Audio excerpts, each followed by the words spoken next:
Berdoa dimulai.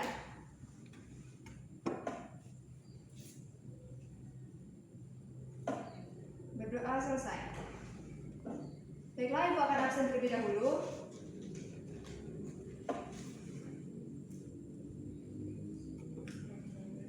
Sylvia, Hadir. Aulia, Hadir.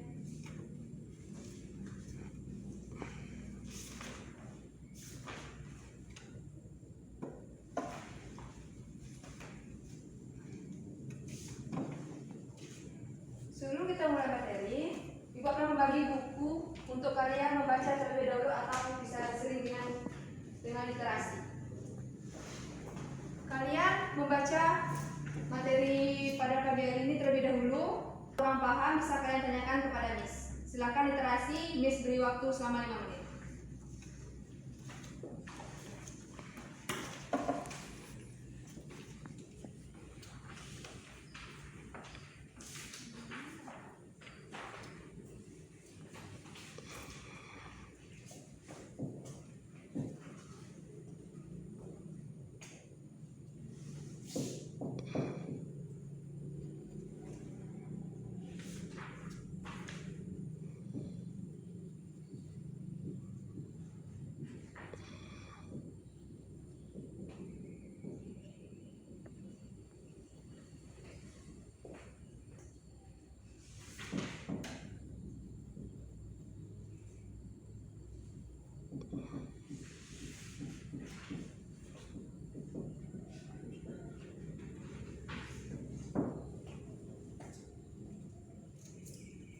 Baiklah.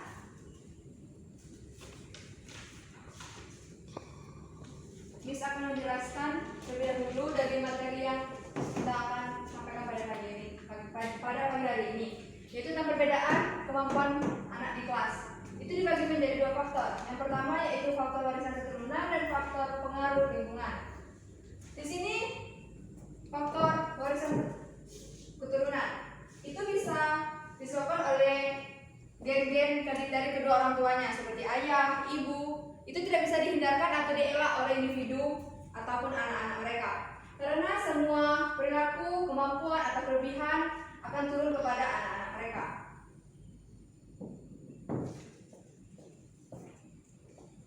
Berbeda dengan faktor pengaruh lingkungan, di mana seorang individu tersebut tinggal atau bertempat tinggal, mereka akan beradaptasi dengan lingkungan mereka masing-masing.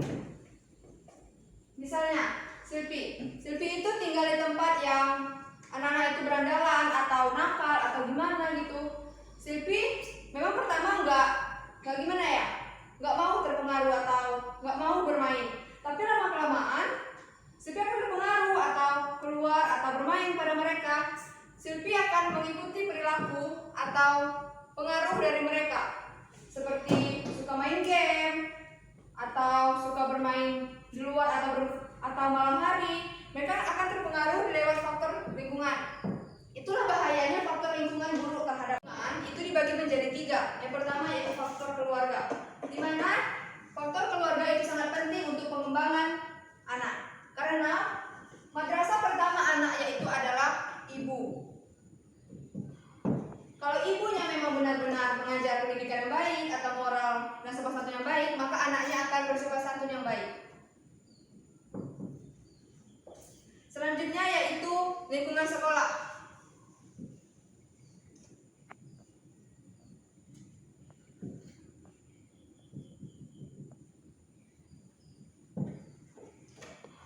Di lingkungan sekolah merupakan lembaga pendidikan yang formal atau sistematik melaksanakan program bimbingan pelajaran dan pelatihan dalam membantu siswa agar mampu mengembangkan potensinya. Di sini murid bisa mendapatkan pelajaran atau pendidikan yang lebih dari keluarga atau di rumah. Mereka di sini mendapatkan pendidikan seperti materi atau akademik yang mereka dapatkan dari seorang guru mereka. Beda dengan di rumah. Kalau di rumah, ibu mereka mengajarkan sebatas pendidikan sopan santun, moral, dan sebagainya. Kalau di sekolah, mereka diajarkan sopan santun, kedisiplinan, dan sebagainya, ditambah dengan materi. Itulah perbedaan dari sekolah, keluarga. kalau pendidikan diberi dari pihak sekolah ataupun pihak keluarga. Yang ketiga yaitu dari lingkungan masyarakat.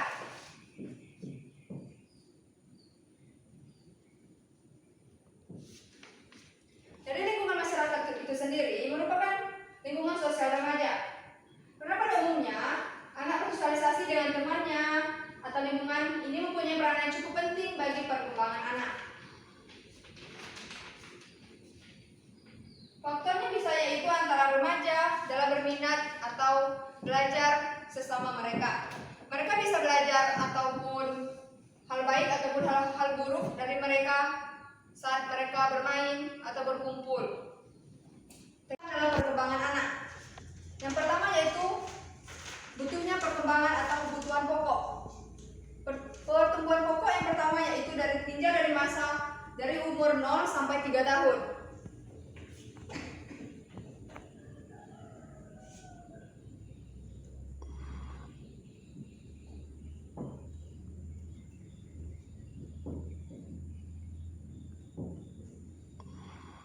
Karena dari umur 0 sampai 3 tahun, anak bertumbuh berlangsung dengan pesat, terutama pertumbuhan jasmaninya. Karena di sini anak mulai mengenal yaitu belajar makan, atau tata cara berbicara, tata cara bahasa atau sebagainya yang diajarkan oleh orang tuanya. Yaitu yang ketiganya yaitu tentang rohani. Dari umur 0 sampai 3, orang tua sudah mengajarkan yaitu tentang agama yang mereka anut masing-masing. Contohnya misalnya agama Islam.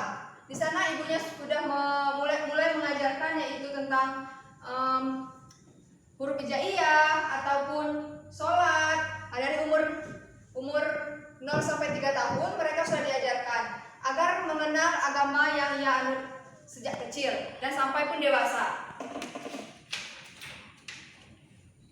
Untuk umur 3 sampai 5 tahun yaitu masa pemain kecil. Hampir sama. Di sini dijelaskan yaitu tentang jasmani, jiwani ataupun rohani.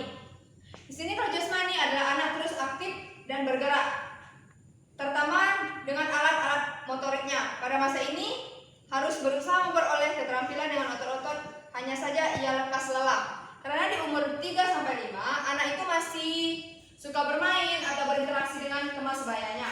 Di sana mereka mulai mengenal akan tanah, tumbuhan, dan lain-lainnya.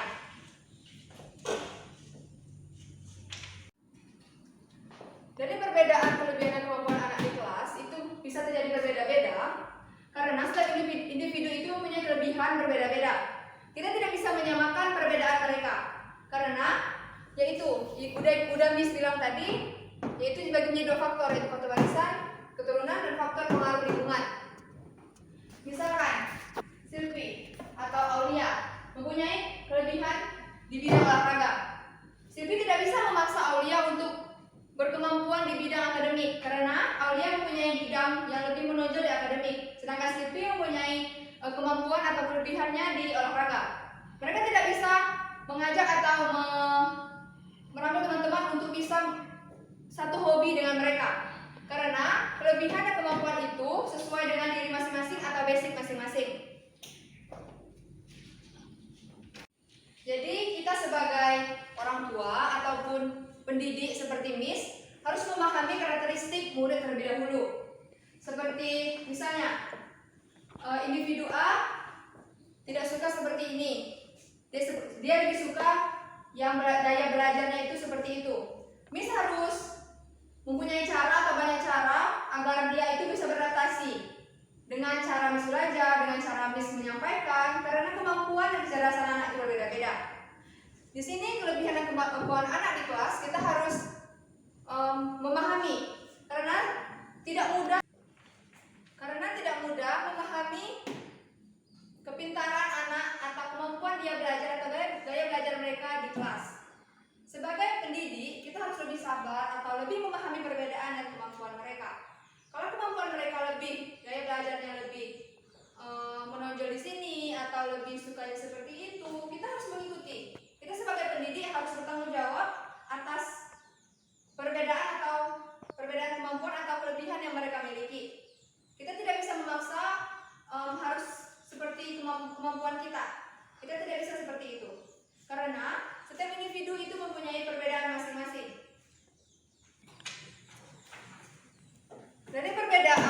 kelebihan kemampuan anak itu dibagi menjadi beberapa jenis atau beberapa macam. Yaitu bisa lebih ke kecerdasan anak atau bakat anak atau keadaan jasmani atau penyesuaian sosial dan emosional mereka. Kalau di bagian kecerdasannya, anak-anak kurang cerdas, misalnya umumnya pada lebih lamban. Mereka memerlukan banyak latihan yang bermakna dan lebih banyak waktu untuk maju dari tipe belajar yang satu ke tipe belajar berikutnya. Mereka tidak dapat melakukan abstraksi. Anak-anak yang memiliki IQ yang tinggi biasanya mempunyai pusat perhatian yang lebih baik, belajar cepat, kurang memerlukan latihan. Itu terjadi karena anak itu memang mempunyai keturunan atau warisan keturunan dari orang tua mereka. Kalau memang orang tua mereka mempunyai kepintaran yang cukup atau bisa dikatakan pintar lah gitu ya, maka anaknya akan mengikuti kedua orang tuanya. Tapi tidak semua dari orang tuanya mempunyai anak 3. Tidak mungkin semua anaknya itu mengikuti gen kedua orang tuanya atau mengikuti warisan keturunan kepintaran dari kedua orang tuanya tersebut, karena berbeda-beda. Mungkin dari warisan keturunan ini anaknya yang pertama mengikuti kecerdasan dalam bidang akademik, dan terus yang keduanya dari bidang olahraga, yang ketiganya mungkin di bagian lebih ke musik atau seni tari. Kalian ingin memberi pertanyaan dari materi yang Miss sampaikan? Baiklah anak-anak, apakah ingin memberi pertanyaan? Pada Silvi, Miss persilakan. Apakah perbedaan anak tersebut memberi pengaruh negatif pada dirinya atau siswa lain? Oke, terima kasih. Baiklah, kita akan menjawab pertanyaan dari Silvi, yaitu apakah perbedaan anak tersebut memberikan pengaruh negatif pada dirinya ataupun siswa lain? Itu ada 2. Ada memberi pengaruh pada dirinya, pengaruh negatif ataupun pada orang lain. Kalau untuk dirinya, dia memberi pengaruh negatif tidak, karena dia harus bersyukur atau percaya diri dengan kelebihan atau kekurangannya yang miliki. Mungkin kalau dia di kelas, kelebihan atau kekurangannya, dia mempunyai kelebihan di kelas, misalnya dia pintar. Mungkin teman-temannya itu iri atau gimana ya, dia itu pelit karena dia itu pintar, nggak mau ngasih jawaban atau gimana. Itu sesuai dengan individunya. Mereka punya kelebihan, mereka bisa mempergunakan kelebihan mereka untuk diri mereka. Kalau untuk pengaruh negatif dari kelebihan yang mereka miliki, itu nggak ada, karena perbedaan tersebut memang berbeda-beda untuk individu lainnya. Setidaknya kita harus bersyukur apapun kelebihan ataupun kekurangan yang kita miliki itu diberi oleh Allah Subhanahu wa taala. Apakah dari kalian ingin memberi pertanyaan lagi? Ya, kepada Aulia, Miss persilakan untuk memberi pertanyaan. Bagaimana proses pertumbuhan dan perkembangan pada anak? Baiklah, kita akan menjawab secara bersama-sama pertanyaan dari Aulia. Aulia menanyakan bagaimana proses pertumbuhan dan perkembangan pada anak. Di sini yaitu lewat tinjauan masa perkembangannya, yaitu pada masa umur 0 sampai 3 tahun. Karena di umur tersebut pertumbuhan berlangsung dengan pesat, terutama pertumbuhan jasmaninya. Yang keduanya itu jiwani mereka. Masa ini adalah masa pembentukan pola atau tipe kepribadian mereka. Pola kebiasaan, sikap yang diperoleh dengan penampakan kebiasaan atau peniruan dari orang tua atau transfer dari sikap, perasaan ataupun suasana hati mereka. Yang ketiga yaitu dengan pertumbuhan rohani mereka. Di sini konsep tentang Tuhan diperoleh dari orang tua. Konsep ini telah dimiliki anak sebelum ia dapat bercakap-cakap ataupun berbicara. Biasanya konsep ini berhubungan atau sejajar dengan konsep anak tentang orang tua, baik buruk, adil, penuh kasih, jahat, dingin, dan lain-lain. Contohnya yaitu seperti anak sedia meniru atau mencontohkan atau menerima contoh dari orang tuanya, baik dalam perlakuan buruk maupun perlakuan baik. Dan selanjutnya yaitu pada masa pertumbuhan pada masa 3 sampai 5 tahun, yaitu pada masa pemain kecil. Di umur 3 sampai 5 tahun, anak lebih suka bermain-main, lebih suka berinteraksi dengan sesama mereka. Yaitu dibagi menjadi 3 di tahap umur 3 sampai 5 tahun ini. Yang pertama yaitu jasmani, yang kedua jiwani, yang ketiga rohani. Kalau yang di bagian jasmani, anak terus-menerus aktif dan bergerak, terutama dengan anak yang motoriknya lebih aktif. Pada masa ini, ia harus berusaha memperoleh keterampilan dengan otot-otot mereka. Hanya saja mereka cepat lelah karena mereka masih cukup kecil atau masih kecil untuk terlalu aktif di umur mereka. Yang kedua yaitu Juwani. Ia ingin belajar, ingin mengetahui segala sesuatu. Ia belajar dari berbuat. Anak mempunyai fantasi yang kuat dan senang meniru. Maksudnya yaitu di bagian Juwani, anak suka meniru atau lebih meniru dari hal negatif atau positif di bagian di lingkungan mereka ataupun di lingkungan keluarga, masyarakat ataupun sekolah.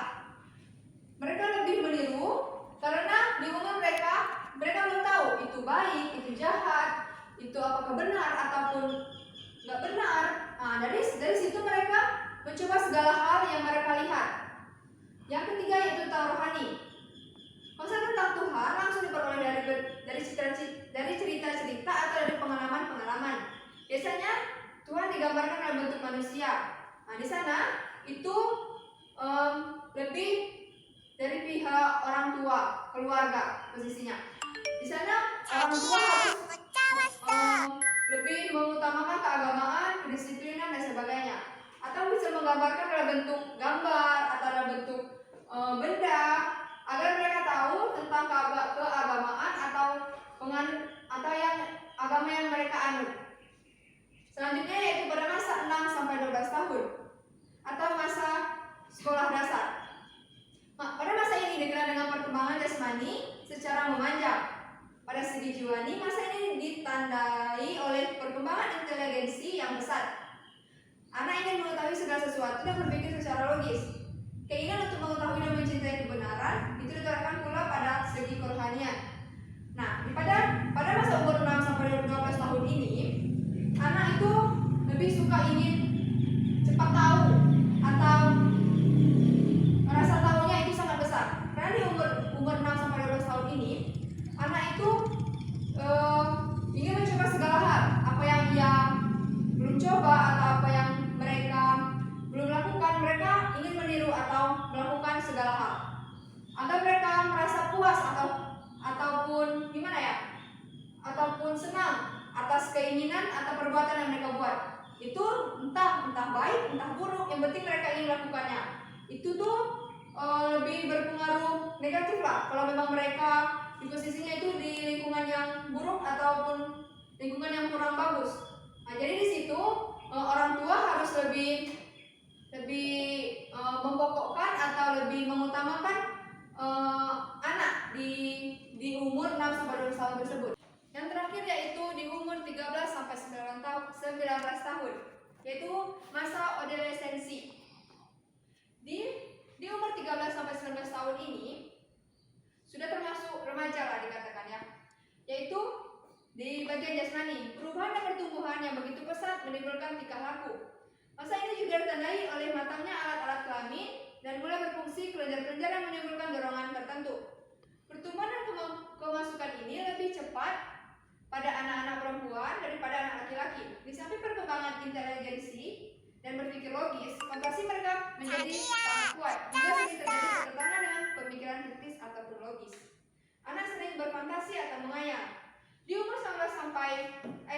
umur 13 sampai 19 tahun ini, atau dikatakan remaja lah, itu harus lebih harus mencukupkan kedekatan kepada orang tua dan sebaliknya orang tua harus lebih dekat kepada anak, karena di umur 13 sampai 19 tahun ini anak itu merasa mereka sudah dewasa, mereka sudah mengetahui segala hal, baik buruk yang mereka lakukan itu mereka tahu. Jadi di sini peran orang tua harus sangat penting di umur ini karena banyak yang terjerumus narkoba ataupun pernikahan dini dan sebagainya. Jadi peran orang tua di sini harus merangkul anak-anaknya. Seperti dalam keluarga ya, setiap anak pulang sekolah kita menanyakan, nah pelajarannya hari ini kayak mana, seperti apa, gurunya gimana dan teman-temannya gimana. Nah harus banyak bercerita, harus banyak menanya atau keadaan anak itu apa pergaulan mereka, kita harus banyak bertanya agar kita tahu perkembangan anak kita itu seperti apa. Yang misalnya seperti SMA, itu banyaknya mulai suka-suka berbohong kayaknya. Jadi di situ seorang ibu, contohnya seorang ibu bisa merasakan lebih dekat kepada anak-anaknya. Di situ seorang ibu harus mempunyai peran yang sangat penting, tak terluput dengan ayah. Tapi di sini harus berperan penting yaitu ibu. Ibu harus mendekatkan diri lagi kepada anaknya agar tahu kepribadian anaknya seperti apa. Soalnya mood atau perasaan anak itu bisa berubah-ubah karena emosional anak-anak itu bisa dibagi menjadi beberapa bagian. Misalnya dia lagi banyak masalah di sekolah atau masalah dengan teman-temannya atau dengan orang terdekatnya atau pacar ataupun sebagainya. Jadi ibu itu harus berperan menanyakan atau memberikan solusi atau memberikan dorongan yang baik kepada anaknya. Tidak teraturnya emosi. Di umur 13 sampai 19 tahun ini, anak itu sangat sangat emosinya itu berubah-ubah, baik di lingkungan keluarga, baik di lingkungan masyarakat ataupun di sekolah mereka. Kita tidak bisa menyangkal atau marah atau gimana dengan emosi mereka yang berbeda-beda. Kita harus menerima karena dari umur yang sudah Miss jelaskan tadi itu memang bertahap-tahap. Contohnya emosinya, pergaulannya, cara kepercayaan dengan orang lain, ataupun kehendak mereka harus tulis atau gimana, itu bisa berubah-ubah sesuai dengan umur mereka. Yang terakhir yaitu rohani mereka. Di umur 13 sampai 19 tahun ini, mereka yang tentang rohani. Di umur 13 sampai 19 tahun ini, peran orang tua harus lebih lagi karena di sini anak harus lebih mendekatkan kepada Allah Subhanahu wa taala. Karena di umur 13 sampai 19 tahun ini, anak suka lupa atau sering anak-anak milenial seperti sekarang itu suka lupa kayak gitu. Suka lupa sholat, lupa mengaji ataupun beribadah. Karena terpengaruh dengan lingkungan mereka. Seperti kayak gini, misalnya lagi kumpul bermain kayak gitu. Aku mau sholat dulu nggak usah lah, nanti aja, waktunya masih panjang. Nah, itu kan terpengaruh. Nah, jadi sebagai orang tua kita harus mengingatkan lebih keras kepada anak kita untuk lebih mendekatkan diri kepada Allah Subhanahu wa taala. Karena di umur 13 sampai 19 tahun ini, anak itu lebih cenderung masa bodoh dengan segala hal yang diberikan kepada mereka. Seperti orang tua menasihati, memang mereka mendengar atau menyimak apa yang orang tua katakan kepada mereka. Tapi cuma sebatas mendengar, tidak memahami atau tidak melakukan yang disuruh atau wajib yang diomongkan orang tuanya kepada si anak. Kita hari ini Miss tutup. Untuk menutup materi pada hari ini atau pelajaran kita hari ini, baiknya kita berdoa terlebih